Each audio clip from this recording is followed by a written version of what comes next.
May findings ako yung doktor? Ano po sabi niya? Wala pa silang walang sinasabi yung doktor. Madami silang kinuha na dugo. And then sinabi ko na lang doon sa doktor kasi walang next of kin. Pero sabi ng nanay kanina sa akin na huwag daw pabayaan yung anak niya. And then nagsabi din yung nanay na dalhin daw sa hospital yung anak niya. Huwag daw pabayaan na gano'n. So, humingi kami ng tulong. Walang tumulong sa amin doon. Kasi hindi namin alam kung anong gagawin namin kasi hindi naman kami meron akong background sa healthcare pero at that point hindi ko na alam kung ano yung gagawin. So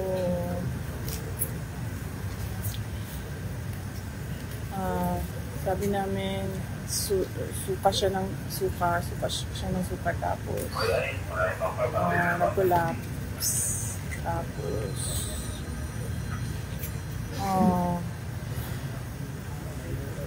well before siya sumuka buti na lang nagbabantay si Nicole, kinuha niya yung ballpen tapos ginanya niya yung kamay niya, sabi niya ayoko na ito, ayoko na talaga.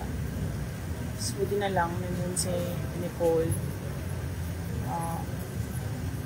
kinuha yung ballpen.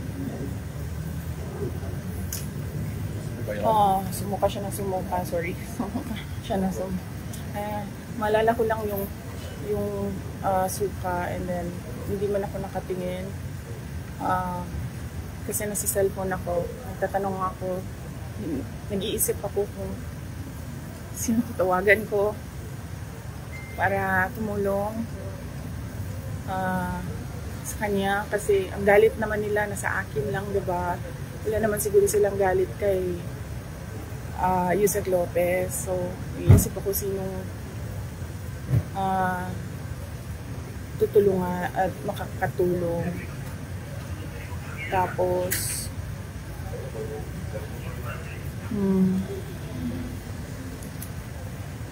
so nag-collapse siya tapos hindi ko alam kung ano nangyayari. So sinasabihan, tinatawag ko siya, hindi siya sumasagot. Tapos may doctor na dumating. And then kinausap ng mama ni Yusek Lopez, yung doktor, nag-usap sila. Nabigay ng instructions yung nanay kasi siya yung next of kin, pero nagsabi yung nanay kanina na since wala siya physically sa Manila, can I just take care of her daughter. Tapos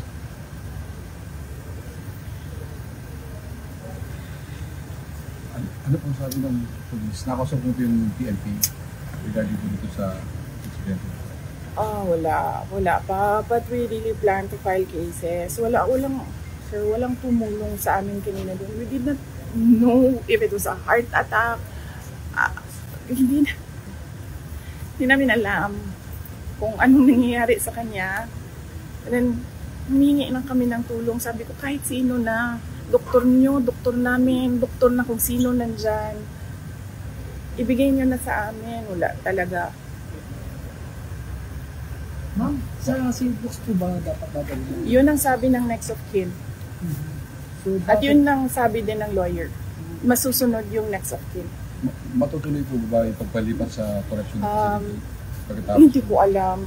Hindi ko na iniisip yan. Alam mo yung iniisip ko lang na baka mamatay siya and then kasalanan ko pa, namatay yung kasama ko sa Office of the Vice President kasi hinahabol ako ng hinahabol. So, hindi ko na maisip yung correction na. Sir, by your question.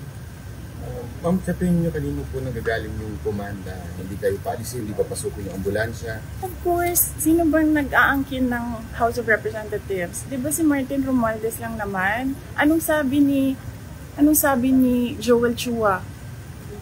ni Congressman Joel Chua kay Congressman Pulong Duterte, sundalo lang ako.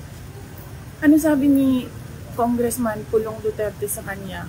Sundalo lang din ako. Pero pag isang sundalo nag-abuso, lalaban yung isang sundalo. And you can ask Congressman Pulong Duterte. That's a direct quote sa sinabi sa kanya, Congressman Chua. Next question. And you know what? Kasi sinasabi ng doktor na parang isettle na lang namin yung charges. Kung ano man yung charges. Martin Romualdez, ikaw magbayad ito lahat. Pag namatay ito, ikaw magbayad lahat. Kung ano ang gusto ng nanay ni Zuleika Lopez, ikaw magbayad lahat. Kasalanan mo ito. Kasi gusto mo magpresidente, hinahabol mo ako. Tigilan mo na yung ambisyon mo. Wala nga buboto sa'yo. Wala. Ano na po mangyayari pagkatapos po nito? Anong plano nyo at anong hakbang gagawin nyo pagkatapos po nito? Nandun yung dalawang lawyers. So, ano na ako, sabi ko, can I just think as a friend right now? Ayoko na mag-isip as a lawyer. So, sinabihan ko silang dalawa doon, kayo na mag-isip as a lawyer.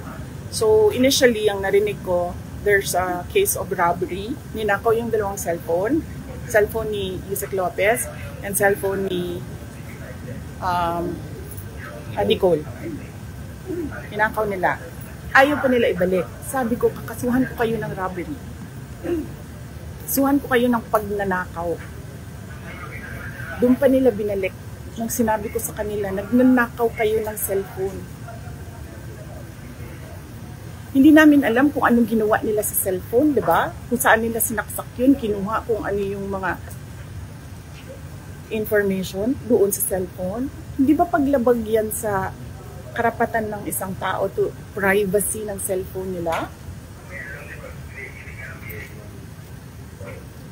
Humihingi kami ng tulong kasi hindi namin alam kung anong gagawin doon sa loob.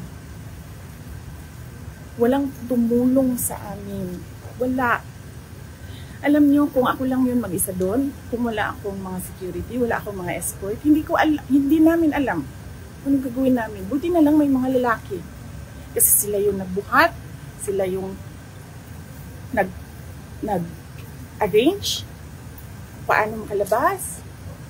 Wala talaga, nakatayo lang sila lahat doon. Meron pang mga naka-uniform na hindi ko alam kung anong uniform yun ng military ba or police, na tinatanong ko, sir, may sasakyan ba kayo? Sasakyan nyo na lang gamitin namin. Walang ambulansyang dumadating. And then, he said na, wala kami sasakyan. Paano? Isip ko pa, paano kayo nakaabot dito? Naglakad kayo? Ganun yung walang pakialam sa buhay ng tao. Hindi na nahiya sa nanay. Hindi naman akusado yan. Hindi naman convict yan. Research person yan na nagrespeto sa kanila kahit alam niyang mali yung ginagawa sa kanya. Nagrespeto siya. Kasi pakiusap ko, para na lang matapos, sige na lang, para na lang matapos, sige na lang. Niligay nila doon kasi nandun ako sa House of Representatives. Bakit? Sila ba may-ari nung opisina ni Congressman Pulong Duterte? Di ba siya? Dahil sa kanya inassign yung kwarto na yun. Kanina, nagko-cooperate pa ako, nagiging mabait pa ako, sinasabi ko austerity measures yung pagpatay nila ng kuryente. Hindi lahat ng tao doon nagsasabi sa house, hindi pinapatay ang kuryente. Pinapatay ang aircon. Pero ang kuryente hindi. Sa tingin nyo, ano pong magiging hakbang ngayon ng gobyerno matapos po itong nangyari? Tapos sasabihin nila, kasi nandyan ka, so kailangan namin i-on ang aircon, kailangan namin i-on ang electricity. Ano ba sinabi ko? I-off ninyo. Sinabihan ko. Anong pangalan ng general na yun? Sinabihan ko. Sabi ko, sir, hindi ko naman kailangan kuryente. Hindi ko kailangan ng aircon. Sa opisina ko, hindi ako nag-aircon. Ayaw ko ng aircon. And it turns out, nalaman ko, sira pala din talaga yung aircon sa opisina ni Kongkulon. So wala talagang aircon doon. Last 2 questions. Ma'am, magiging action ng gobyerno. Sa tingin niyo, ano magiging hakbang ng gobyerno? Ay wala. Wala na ako inasahan sa gobyerno na nakita ko, sir. Nakita ko kanina. Humingi kami ng tulong. Walang tumutulong. Wala kayong maasahan sa gobyerno na ito. Wala kayong maasahan sa gobyerno na ito. Saan kayo nakahanap mag-promise ng 20 pesos rice? Na, alam niyang hindi pwede. Huwag kayo umasa na magbabago ang buhay niyo, kaganda ang Pilipinas dahil sa gobyerno na ito. Ma'am, kanina matagal po na hindi kayo pinalabas, di ba? Ano ang nag-convince sa kanila na payagan na po kayong nadala dito? Di, nagsabi na ako kasi wala nga ambulance. Nag-request kami ng ambulance. Si doktora nag-request na ng ambulance. Nag-request kami ng nag-request. Nandun na yung ambulance. I don't know gano'ng katagal. How many hours yung ambulance doon? 3 na. 3 hours ang ambulance na sa gate. Wala pa naman nangyayari kanina eh. Walang nangyayari. Ang ginagawa lang niya, umiiyak siya, yes. Pero sinasabi lang namin na she feels she's not safe. She fears for her life. Hindi siya makaisip ng maayos. Tapos yun na nga, may nangyari na. Hindi ba sila nakikinig sa tao?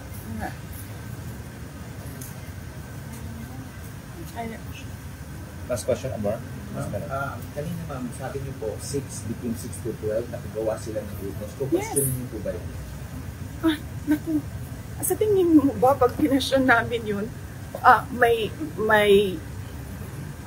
apology? Hindi. Ang gagawin lang yan nila, pagtatakpan nila kung ano yung ginawa nila. Ang sinungaling yung mga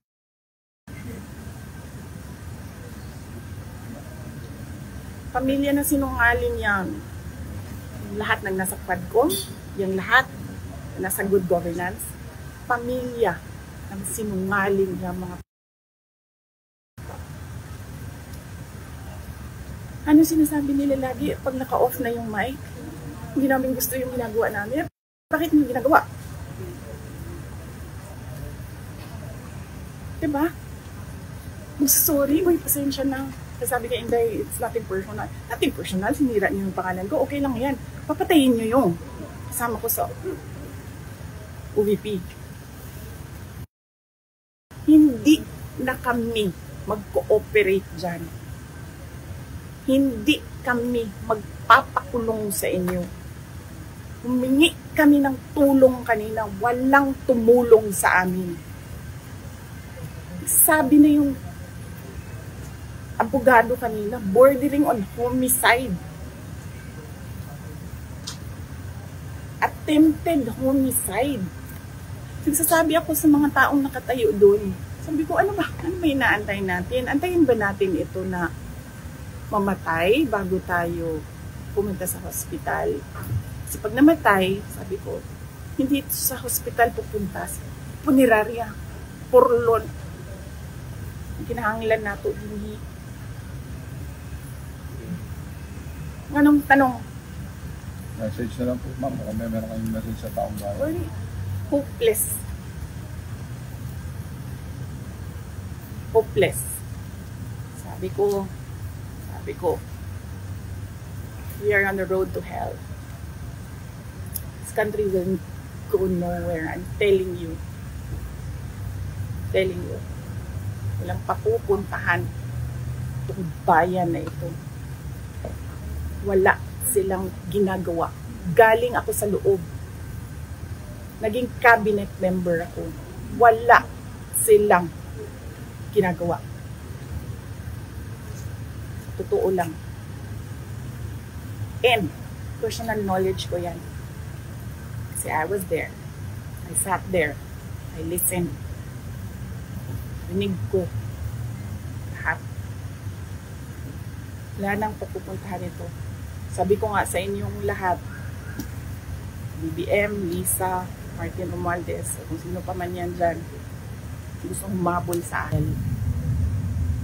Go ahead.